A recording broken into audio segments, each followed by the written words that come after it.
In today's video, we're going to be talking about TMS therapy with antidepressants. With me today, I have Dr. Kevin Murphy. Doc, can you tell us a little bit about who you are? Thanks, Kyle. Yes, I'm an oncologist by training, specializing in pediatric and adult brain tumors with a process called radiosurgery. And the last 10 years, I've spent time working on a personalized approach to transcranial magnetic stimulation. So, doctor, can you tell us a little bit about clients that are coming in on antidepressants and receiving TMS therapy? Sure. So nearly all the patients that we see who are coming in for depression have tried antidepressant therapy. Right.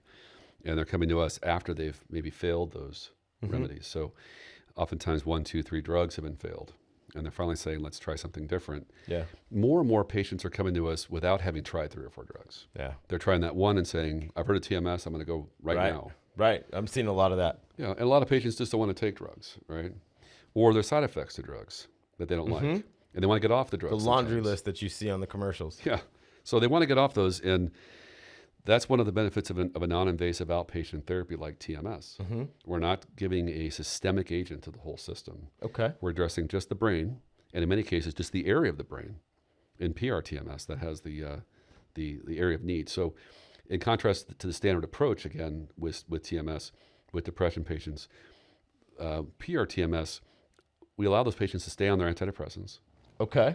We start to monitor those drugs and decide to make a very metered decrease, if we can, in the number of drugs they're taking or the dose that they're taking. Okay. So we sort of wean those patients off.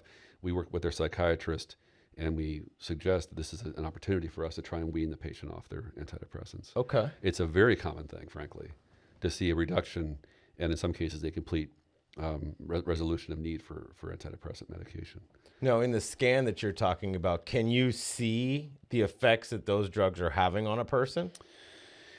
We can. So in our experience at Peak Logic, we have 52,000 EEGs. Okay. Over 10 years. And every one of those EEGs has a set of neuroscores taken the same day. Right. So I know what their depression score was taken on every day I have an EEG. And we have that 52,000 times over. Okay. So the computer can look at someone's brain scan and say, you have depression. Right. Because the last 5,000 patients that had that pattern Had depression. And so you can even pick a number. Wow. That the computer will give you a confidence interval of where it thinks the number should be if they're giving you an accurate assessment. So yeah, we like that idea of having that feedback mechanism, the visibility of seeing the waveforms, the scores themselves being monitored. And then if we do take patients down on their medications, we work with the prescribing physician. Yeah. And we suggest that we want to start to wean. Got you. And it's very common for us to get patients lower or off their medications. Yeah. Hey guys, if you found that video helpful, do me a favor, click on this one right here. You'll really enjoy it. Did you click it? Click on it. You're going to love it.